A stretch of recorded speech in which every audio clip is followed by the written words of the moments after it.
Solomon அழகா ஜெபிக்கிறான்.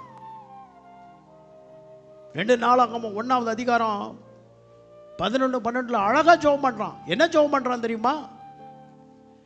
ஞானத்துக்காகவும் விவேகத்துக்காகவும் ஜெபம் பண்றான். நமக்கெல்லாம் ஒரு வாய்ப்பு கிடைச்சா எதுக்காக ஜெபம் பண்ணுவோம்? வாசிங்க. அப்பொழுது தேவன், வாசிங்க. அப்பொழுது தேவன் சாலமோனை நோக்கி, இந்த விருப்பம் உன் இதயத்தில் இருந்தபடியாலும் நீ ஐஸ்வர்யத்தையும்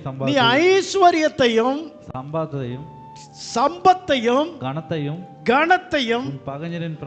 பகைஞரின் பிராணனையும் நீடித்த ஆயுசையும் கேளாமல் நான் உன்னை அரசாள பண்ணின என் ஜனத்தை நியாயம் விசாரிக்கத்தக்க ஞானத்தையும் விவேகத்தையும் நீ கேட்டபடியினால், வாசிங்க.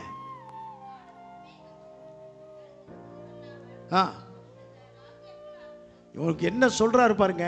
ஞானமும் விவேகமும் தந்திருக்கிறதும் அல்லாமல், இதை உனக்கு கொடுக்கிறதும் இல்லாம, உனக்கு முன் இருந்த ராஜாக்களுக்காகிலும் உனக்கு பின் இருக்க ராஜ்யங்களிலாகிலும் இல்லாத ஐஸ்வர்யத்தையும் சம்பத்தையும் கனத்தையும் எதை அவன் கேட்கலையோ அதை அவனுக்கு தேவன் 100 மடங்கு. அதான் தேவன் கொடுக்கறது எப்படி தெரியுமா?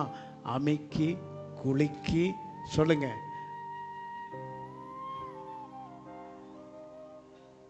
அல்லேலூயா.